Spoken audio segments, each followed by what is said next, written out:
Claudio X González, hijo. A él lo apoyan los traficantes de influencia y políticos corruptos del más alto nivel del antiguo régimen. Y a él le obedecen los encargados de los partidos, muchos abogados marrulleros del Poder Judicial, intelectuales acomodaticios y periodistas alquilados o vendidos. Y creen que con campañas de mentiras y calumnias van a reconquistar el gobierno. No es sentencia, ni siquiera advertencia, ni mucho menos amenaza. Pero les digo desde el Zócalo, la principal plaza pública de México, poco lograrán si no abandonan su egoísmo.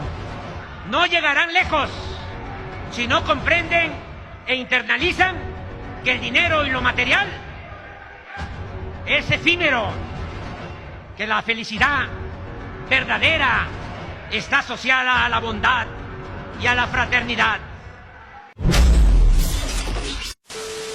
Amigas y amigos, compañeras y compañeros, como es natural, el proceso de transformación del país ha creado una oposición conservadora, obcecada en regresar por sus fueros.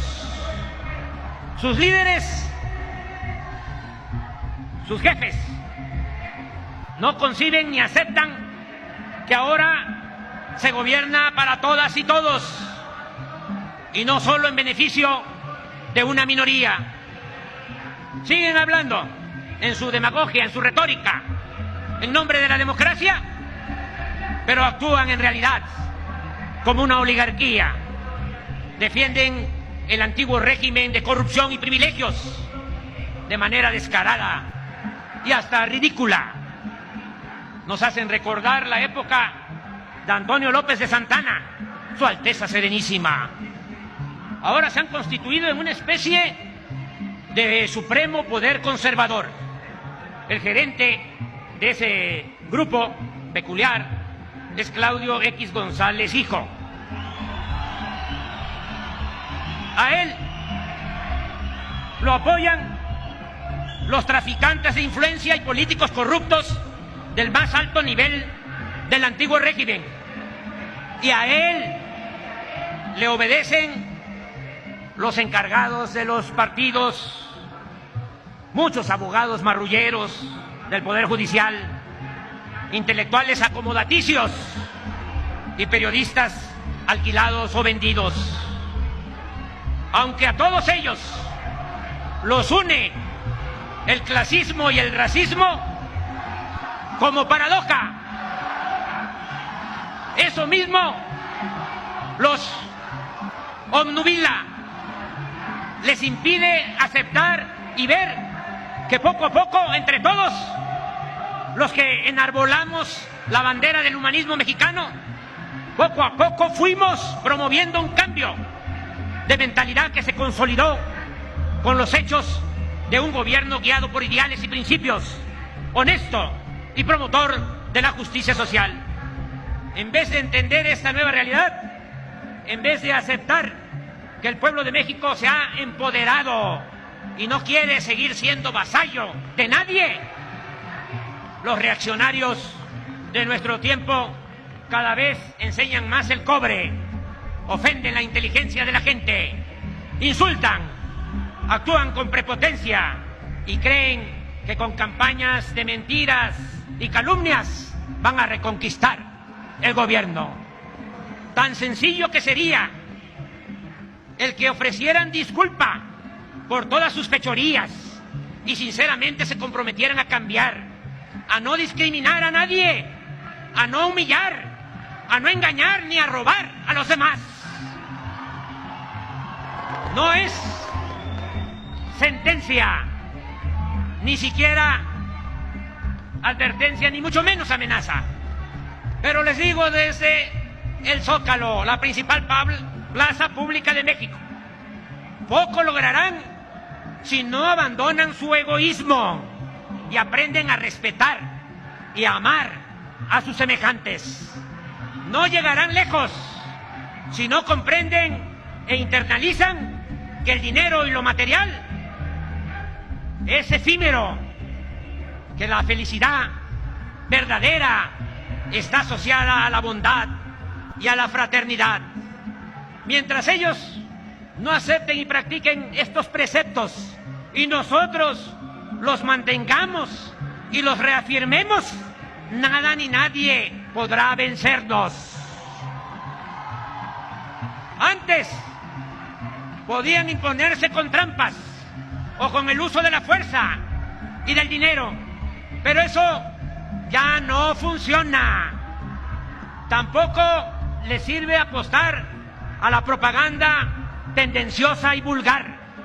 Pueden los medios de manipulación, que no de información, estar mintiendo minuto a minuto, pero sus efectos no hacen mella en quienes han decidido ser dueños de su propio destino y están muy conscientes y politizados. Así es ahora el pueblo de México.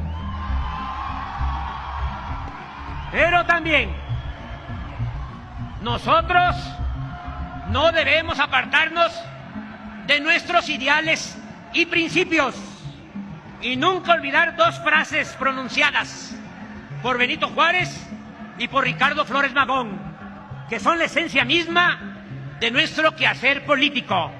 Con el pueblo todo, sin el pueblo nada. Y solo el pueblo puede salvar al pueblo. La primera de estas citas implica considerar que si se pretende cambiar una realidad autoritaria, injusta y de corrupción, no hay que ser ingenuos. No se va a contar nunca con el respaldo de las élites. Y por eso es necesario, por convicción y protección política, apoyar a los de abajo, aliarse siempre y sostenerse, respaldarse con el pueblo. El no haberse hecho esta reflexión llevó al fracaso a Francisco I. Madero, un hombre bueno, el apóstol de la democracia, víctima de la traición de sus propios hermanos de clase y de una pandilla de rufianes. Por eso, lo más humano y lo más eficaz es mirar siempre, atender siempre y caminar siempre acompañados de la gente, porque en ella está la bondad y la lealtad verdadera. Si nos preguntamos quién es nuestro mejor aliado, ¿qué contestamos? El pueblo. ¿Por quién estamos aquí? Por el pueblo. ¿A quién hay que servirle primero? ¿Con quién transformar?